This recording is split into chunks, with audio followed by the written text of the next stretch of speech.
Breaking news BRS green కో మధ్య quid pro quo జరిగినట్లు ఆధారాలు బయటపడుతున్నాయి. ఫార్ములా ఈ రేస్ కోసమే డీల్ కుదిరిందా అనే అనుమానాలు కలుగుతున్నాయి. 2022లో గ్రీన్ కో కంపెనీల నుంచి బీఆర్ఎస్ కు భారీగా నిధులు వచ్చాయి.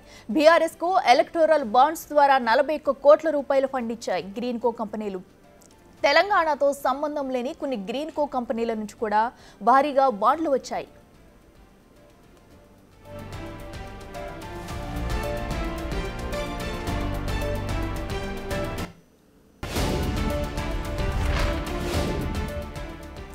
జనవరి 17, 2022న హైదరాబాద్ లో ఫార్ములా ఈ రేస్ నిర్వహించేందుకు ఒప్పందం కుదిరింది. గ్రీన్ కో భాగస్వామ్యంతో రేస్ నిర్వహిస్తున్నట్లు ఫార్ములా ఈ ప్రకటించింది.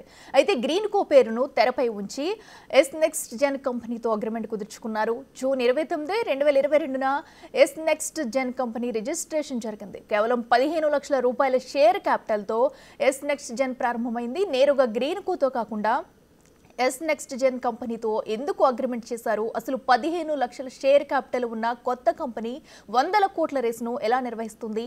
కొత్త కంపెనీతో అగ్రిమెంట్ చేయించడం కోసమే బీఆర్ఎస్ కు భారీగా ఫండ్స్ ఇచ్చారా అనే ప్రశ్నలు ఇప్పుడు వినిపిస్తున్నాయి.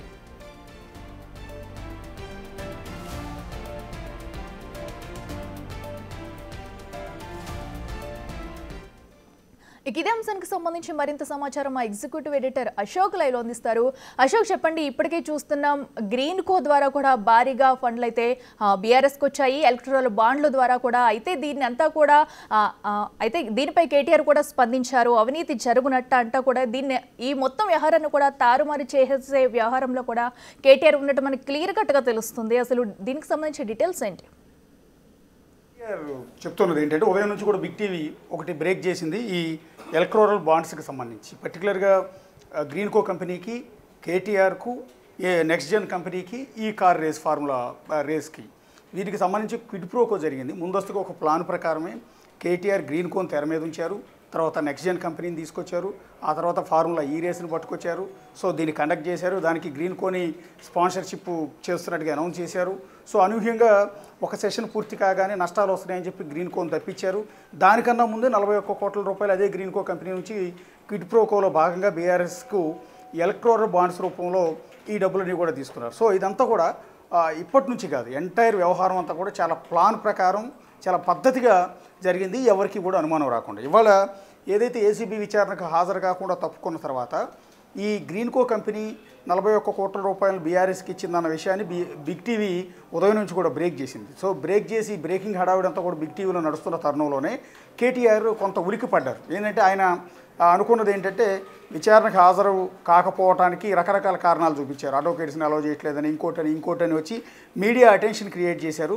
సో ఆయన విచారణకు అటెండ్ అవుతాడు అనుకునే తరుణంలోనే గేట్ దగ్గర నన్ను పోలీసులు ఆపారని, అడ్వకేట్లు రానివ్వలేదని వెంటనే పార్టీ ఆఫీస్కి వెళ్ళిపోయారు. అంటే మీడియా అటెన్షన్ని తన మీద ఉండేలా చూసుకుని కేవలం అడ్వకేట్లను కావాలని అలౌ చేయట్లేదు కాబట్టే నేను వెళ్ళిపోయాను అన్నట్టుగా మీడియా ముందు కొంత సీన్ క్రియేట్ చేశారు. ఇదంతా ఆల్ మీడియా కూడా ఇదే ఇష్యూని కవర్ చేస్తుంది. ఎందుకంటే అడ్వకేట్ని అలౌ చేయలేదు కాబట్టి పోలీసులతో వాగ్వాదం చేసి వచ్చినోడు వచ్చినట్టే వచ్చి గేట్ దగ్గర నుంచి బయటకు వెళ్ళిపోయారు అన్నదే ఆల్ మీడియా కూడా టెలికాస్ట్ చేస్తున్న తరుణంలో బిగ్ టీవీ కొత్త అంశాన్ని తెర మీదకి తీసుకొచ్చింది. అదేంటంటే క్విడ్ ప్రోకోలో భాగంగా గ్రీన్ కో కంపెనీ నుంచి 41 కోట్ల రూపాయల ఫండ్స్ని బీఆర్ఎస్ పార్టీ తీసుకుంది.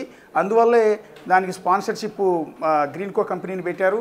ఆ తర్వాత నష్టాలు వస్తున్నాయని అదే గ్రీన్ కో కంపెనీని తప్పించారు అంటూ ఈ కొత్త వ్యవహారాన్ని, ఈ వ్యవహారంలో గ్రీన్ కో కంపెనీకి సంబంధించి జరిగిన క్విడ్ ప్రోకో విషయంలో ఏసీబీ అధికారులు ఎక్కడైనా క్వశ్చన్ చేస్తారన్న భయంతోనే కేటీఆర్ వెళ్ళిపోయాడా అన్నట్టుగా ప్రశ్నలు సంధిస్తూ బిగ్ టీవీ వరుస కథనాలు ప్రసారం చేసిన నేపథ్యంలో కేటీఆర్ కొంత ఉలిక్కిపడ్డారు.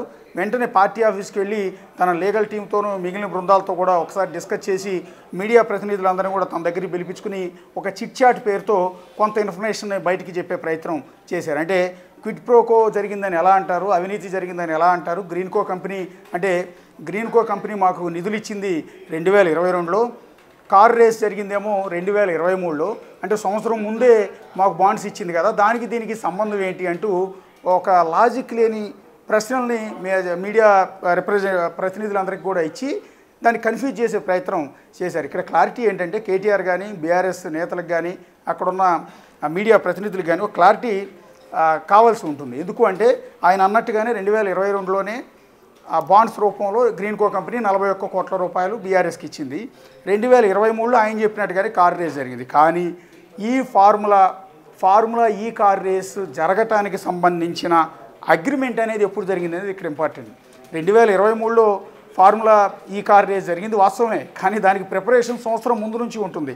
అంటే దీనికి సంబంధించి పర్టికులర్గా ఈ ఫార్ములా ఈ కార్ రేస్ కండక్ట్ చేయాలన్న ప్రపోజల్ని తీసుకొచ్చి నెక్స్ట్ జెన్ కంపెనీ అనే దాన్ని ఒకటి క్రియేట్ చేసి ఆ కంపెనీ దీన్ని నడిపిస్తున్నట్టుగా, ఎంటైర్ దానికి గ్రీన్కో కంపెనీ స్పాన్సర్షిప్ చేస్తున్నట్టుగా దీనికి సంబంధించిన అగ్రిమెంట్ ఎప్పుడు జరిగింది అంటే జనవరి 17, 2022న.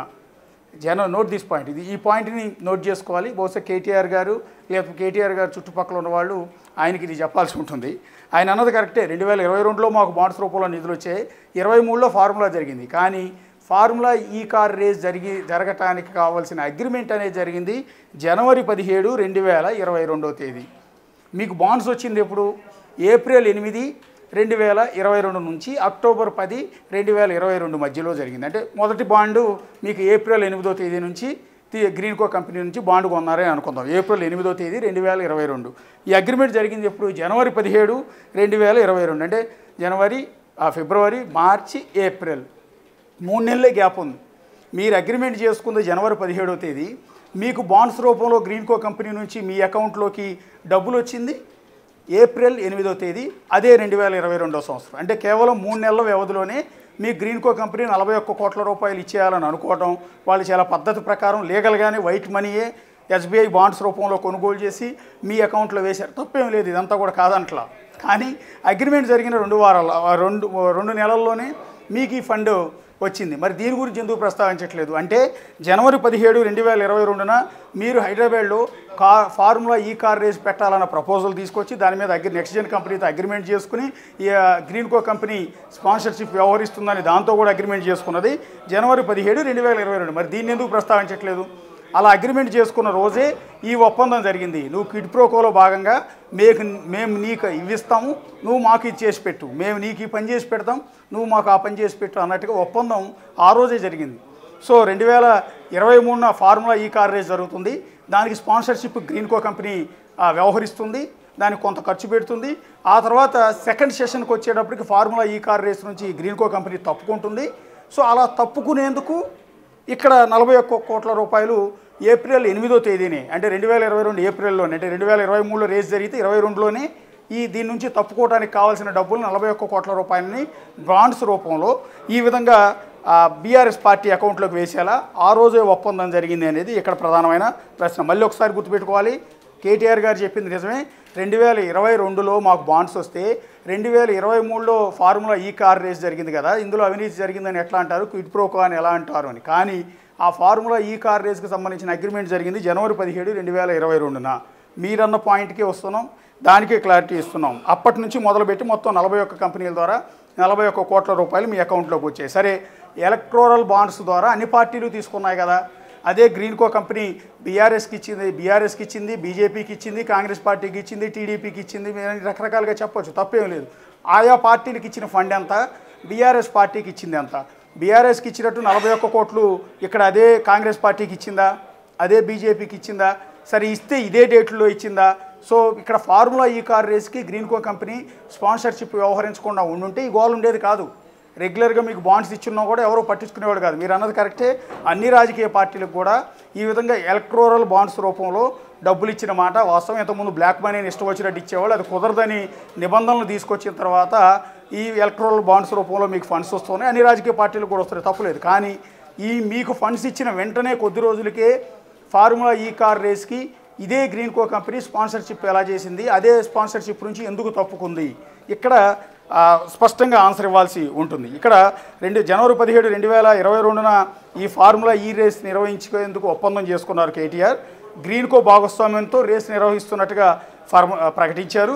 గ్రీన్కో పేరును తెర మీద ఉంచి ఏస్ నెక్స్ట్ జెన్ కంపెనీతో అగ్రిమెంట్ చేయించారు. ఈ ఏస్ నెక్స్ట్ జెన్ అనేది ఎవరిది, ఇది క్లారిటీ కావాల్సింది. ఇక్కడ అందరూ ఇప్పుడు జరుగుతున్న ప్రచారం ఏంటంటే ఏస్ నెక్స్ట్ జెన్ అనే కంపెనీ కూడా కేటీఆర్ అండ్ గ్రీన్కో కంపెనీలు కావాలని ఒక కంపెనీని క్రియేట్ చేశారు, దాని ఆధ్వర్యంలో స్పోర్ట్స్ నిర్వహించేలా, దానికి స్పాన్సర్షిప్ మళ్ళీ గ్రీన్కో చేసేలా ఇదంతా కుట్ర ప్రకారం జరిగింది అనేది ఇప్పుడు జరుగుతున్న ప్రచారం. కేవలం 15 లక్షలు, కేవలం 15 లక్షల షేర్ క్యాపిటల్తో ప్రారంభమైన ఏస్ నెక్స్ట్ జెన్ కంపెనీకి ఇన్ని కోట్ల రూపాయలతో నిర్వహిస్తున్న ఫార్ములా ఈ కార్ రేస్ని ఎలా అప్పచెప్పారు? కేవలం 15 లక్షల రూపాయల షేర్ క్యాపిటల్ నేరుగా గ్రీన్కోతో కాకుండా ఏస్ నెక్స్ట్ జెన్ కంపెనీతో ఎందుకు అగ్రిమెంట్ చేసుకున్నారు? ఇక్కడ మీకు తెలుసు కదా, దేశవ్యాప్తంగా గ్రీన్కో కంపెనీ పెద్ద కంపెనీయే. సోలార్ అండ్ విండ్ పవర్లో వాళ్ళు చాలా మంచి పొజిషన్లోనే ఉన్నారు. సో ఆ కంపెనీ ఆల్రెడీ స్పాన్సర్షిప్ చేస్తోంది. సో ఇలాంటి తరుణంలో ఏస్ నెక్స్ట్ జెన్ కంపెనీ ఎందుకు తెర మీదకి తీసుకొచ్చారు? ఏస్ నెక్స్ట్ జెన్ కంపెనీ ఇంతకుముందు ఇలా ఫార్ములా ఈ కార్ రేస్ నిర్వహించిన అనుభవం ఏమైనా ఉందా? అసలు దాని ఓనర్ ఎవరు? ఇవన్నీ కూడా తెలియాల్సి ఉంటుంది. అట్లాగే కొత్త కంపెనీతో అగ్రిమెంట్ చేయించడం కోసమే బీఆర్ఎస్కు భారీగా ఫండ్స్ని ఇచ్చారా? ఫార్ములా ఈ రేస్తో భారీగా లాభాలు వస్తాయని అత్యాశతోనే కొత్త కంపెనీ పెట్టారు. నష్టాలు వచ్చేటప్పటికి బీఆర్ఎస్ పార్టీతో డీల్ చేసుకుని ఈ గ్రీన్కో కంపెనీ తప్పుకుంది అనేది ఇక్కడ కొంత ప్రచారం. 4 సీజన్లకు ఒప్పందం చేసుకుని మొదటి సీజన్కే ఏస్ నెక్స్ట్ జెన్ కంపెనీపై చర్యలు ఎందుకు 4 సీజన్లకు ఒప్పందం చేసుకుని మొదటి సీజన్కే తప్పుకున్న ఏస్ నెక్స్ట్ జెన్ కంపెనీపై చర్యలు ఎందుకు తీసుకోలేదు? ఇది పాయింట్ నెంబర్ 1. ప్రైవేట్ కంపెనీ కట్టాల్సిన డబ్బుల్ని ప్రభుత్వ సొమ్ముతో ఎందుకు కట్టించారు? అంటే హెచ్ఎండిఏ అకౌంట్ నుంచి ఏస్ నెక్స్ట్ జెన్ కంపెనీకి డబ్బులు ఎందుకు ట్రాన్స్ఫర్ చేశారు? స్పాన్సర్ ఎవరో రాకపోతే వచ్చే 3 సీజన్ల ఖర్చును ప్రభుత్వమే భరించాలి కదా. ప్రభుత్వ సొమ్మును పల్లి బఠానీల్లో పంచితే ఎవరు అడగకూడదా? This is the question. ఇక్కడ స్పాన్సర్షిప్ నుంచి గ్రీన్కో కంపెనీ తప్పుకున్నప్పుడు ఇంకా 3 సెషన్లు జరగాలి. సరే, ఒక కాంగ్రెస్ ప్రభుత్వం రాలేదు, బీఆర్ఎస్ఏ ఉందనుకుందాం. అప్పుడు ఆ 3 సెషన్లకు సంబంధించిన స్పాన్సర్షిప్ అమౌంట్ అంతా ఎవరు భరిస్తారు? ముందు ఆర్భాటంతో ముందుకొచ్చి నేను పొడి చేస్తాను, నేను చేస్తానని వచ్చిన గ్రీన్కో అనిల్ కుమార్ ఇప్పుడు ఫార్ములా ఈ రేసు మొదటి సెషన్ స్టార్ట్ అయ్యి దానిలో నష్టాలు వచ్చాయని చెప్పి ఊచిని చూపించి తప్పుకుని మిగిలిన 3 రేసులకు స్పాన్సర్షిప్ ఎవరు వ్యవహరిస్తారు? ఆ డబ్బు అంతా ప్రభుత్వం భరించాల్సి ఉంటుంది. అంటే తద్వారా మళ్ళీ 3 సెషన్లు కనుక జరుగుంటే, ఒకదాంతో ఆగిపోయింది, కాంగ్రెస్ సర్కార్ రాగానే దాన్ని ఆపేశారు కాబట్టి ఓకే, ఇంకా 3 సెషన్లు కూడా జరిగి ఉంటే వాటికి స్పాన్సర్షిప్ గ్రీన్కో కంపెనీ తప్పుకుంది కాబట్టి ఆ భారం అంతా కూడా ప్రభుత్వం మీదే పడి ఉండేది. సో తద్వారా ఇంకా పెద్ద ఎత్తున స్కామ్ జరిగి ఉండేది. సో ఇది ఇవాళ చిట్చాట్లో కేటీఆర్ మీడియా ప్రతినిధుల ముందు, సరే ఎవరు నన్ను ప్రశ్నలు అడగరు కదా, ఈ లాజిక్ ఎవరు రైజ్ చేయరు కదా, నేను ఏది చెప్తే వాళ్ళు నిజమని నమ్ముకుంటారు కదా, నేను ఏది చెప్తే అదే ఆయా ఛానల్స్లో బ్రేకింగ్ చేస్తారు, ఆయా ఛానల్స్లో లైవ్ నడుపుతారన్న ఉద్దేశంతో కేటీఆర్ అది చెప్పుండొచ్చు. కానీ ఈ లాజిక్ మాత్రం మిస్ అయ్యారు. కేటీఆర్ గారు మీరు చెప్పింది మళ్ళీ కరెక్టే. 2022లో మీకు గ్రీన్కో కంపెనీ నుంచి ఫండ్స్ వచ్చాయి, 2023లోనే ఫార్ములా ఈ కార్ రేస్ జరిగింది, తప్పేం లేదు. కానీ జనవరి 15, 2022లోనే దీనికి సంబంధించిన అగ్రిమెంట్ జరిగింది. అప్పుడే క్విడ్ ప్రోకోకి సంబంధించిన డిస్కషన్ అంతా కూడా జరిగింది.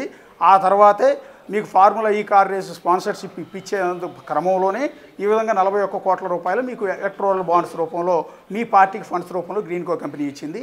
ఇది వాస్తవం. Right Ashok, thank you.